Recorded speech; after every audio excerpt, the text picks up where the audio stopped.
I'll ask our controller to lead us, please.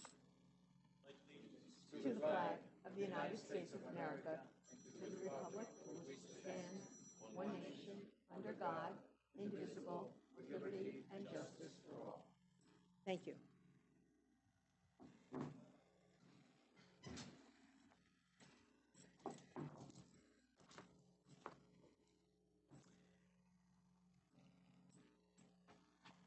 Okay, this meeting is called to order. We have a quorum present. We have 3 public hearings scheduled for this morning.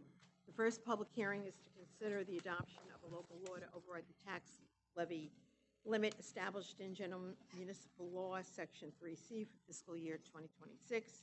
And I'd ask the town clerk to please read the hearing notice.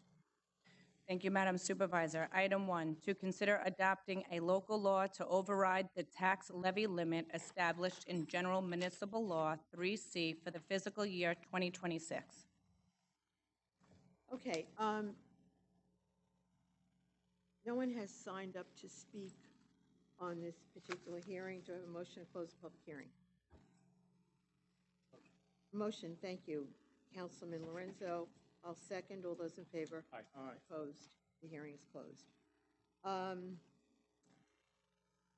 Next, we will move to the second public hearing to consider adopting the preliminary operating budget of the town of Islip for fiscal year 2026. What? Close the public hearing. Just close the public hearing.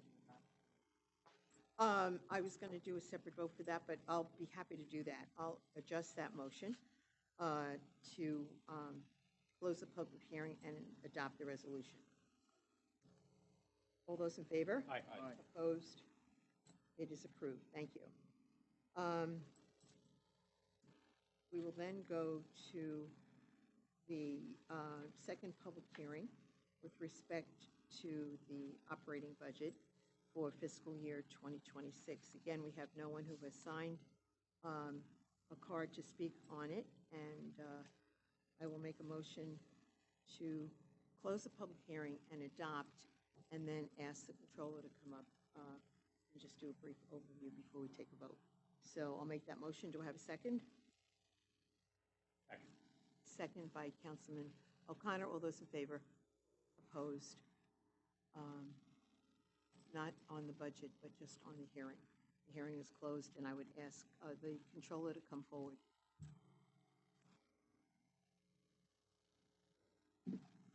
Thanks, Jim. Joe.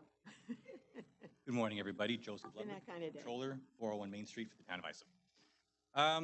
You guys have a daunting task in front of you today dealing with this operational budget because there is a significant increase in the expenses in relation to the piercing of the cap.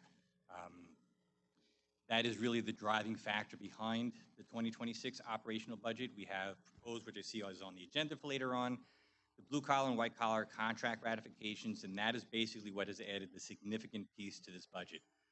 When you think of, and we'll just round it and call it $9 million that we have to cut to be cap compliant, half of that is basically just from the white collar and the blue collar contracts.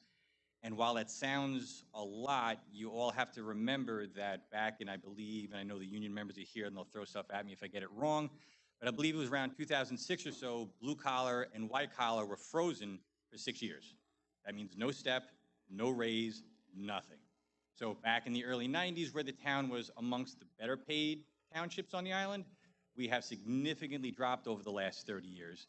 And as I'm sure you've all have heard, and every commissioner behind me can attest, we've had significant trouble retaining, attracting, and keeping employees who can actually do the things we need to do.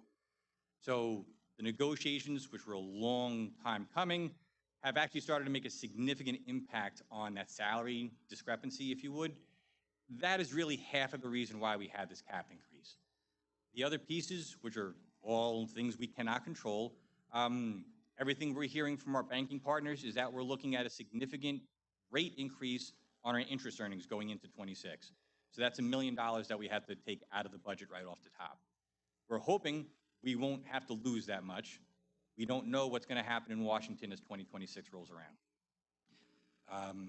The other big piece that hit us this year, which was unanticipated and unexpected, and Town Attorney, please correct me, it was the general liability policy that went up the $1 million that we didn't expect?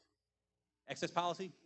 Yes, I apologize. So the excess policy, which was around $1 million for the last several years, went up to just over $2 million for 2025.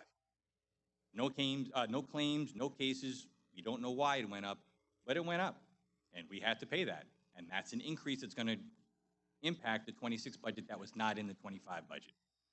Of the things that I say that we can control, so we eliminate our debt service, we eliminate our full-time salaries, we eliminate our health benefits and all the things that go along with it, we have about 20% of this budget that we can control.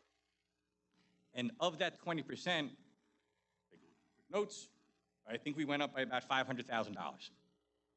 So of the things we can control, when I say we, I mean all the ladies and gentlemen behind me, because they're the ones who give me their requests, they did everything they could to the best of their ability to still be able to provide the services that we've been providing, but at the same time, not increasing where we didn't need to increase. That is my boring overview of the 2026 budget. More than willing to stand here and answer any questions you folks may have. Joe, one thing I would like you to touch on is the fact that we kind of inherited a little bit of a problem to begin with in the fact that for so many years, taxes stayed absolutely flat. So it kind of... Even though the general fund portion of a taxpayer's tax bill is around 5%, it stayed flat. So back in, I think it was 2012, which is kind of scary, there was someone who's working, I believe, in the assessor's office who still lived in the same house they lived in 1982. And for some reason, they kept their tax bill.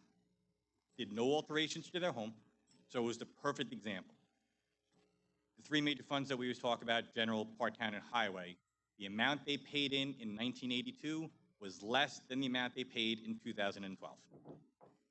So to your point, Supervisor, this town has been horrible in adjusting the tax levy as it needs to adjust the tax levy. A lot of that, and I'm not trying to place blame, goes back into those Supervisor McGowan years where he kept the tax rate low. And all that was wonderful until the tax cap got enacted.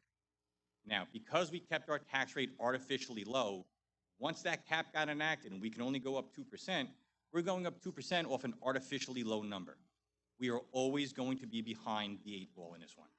And just to, not to pick on the contracts again, but for the next 2 to 3 years, just the cost of the contract is going to be more than what the cap is going to allow us to raise taxes by.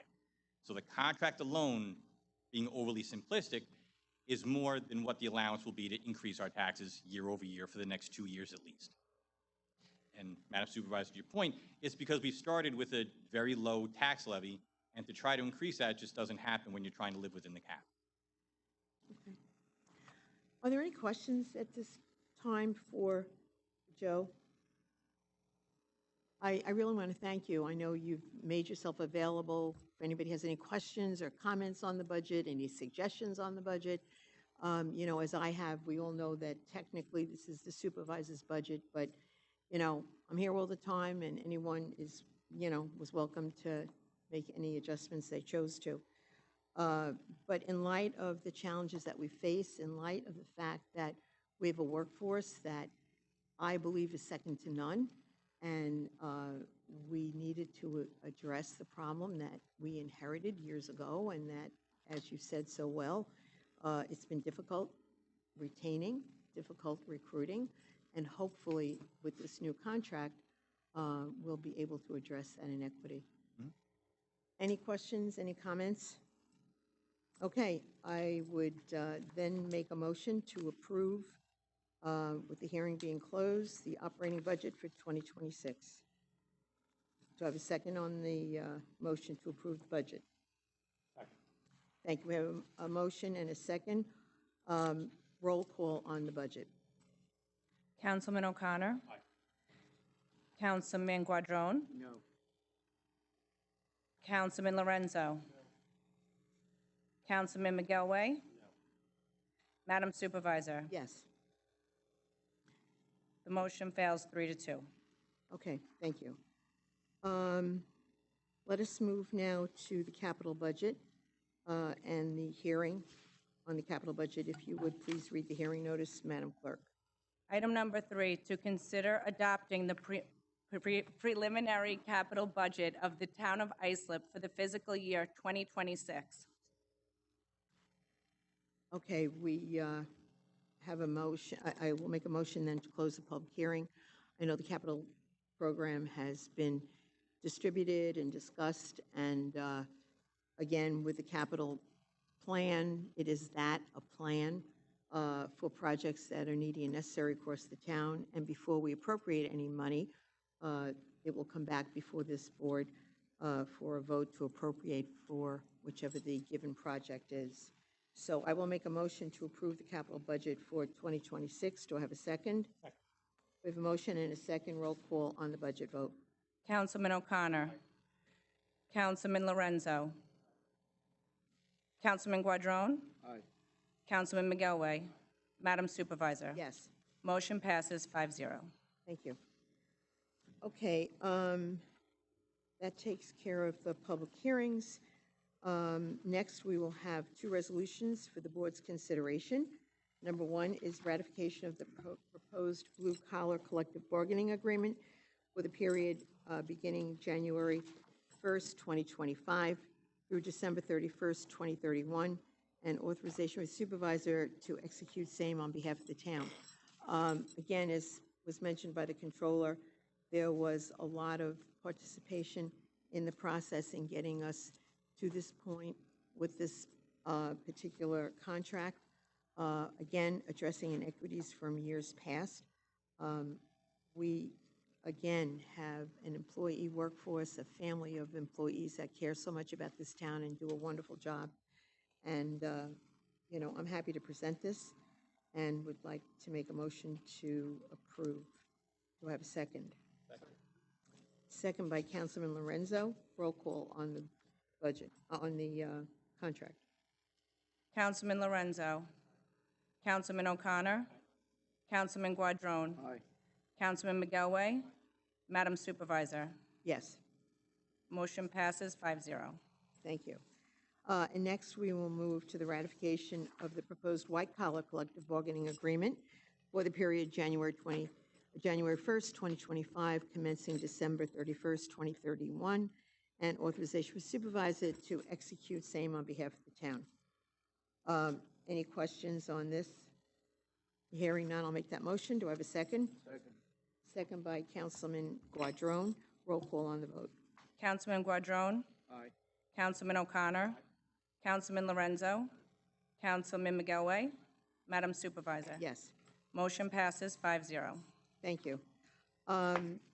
There is no other business to come before us. I'll make a motion to adjourn. Second. Motion by Councilman O'Connor. I'll second that. All those in favor or opposed, we stand adjourned.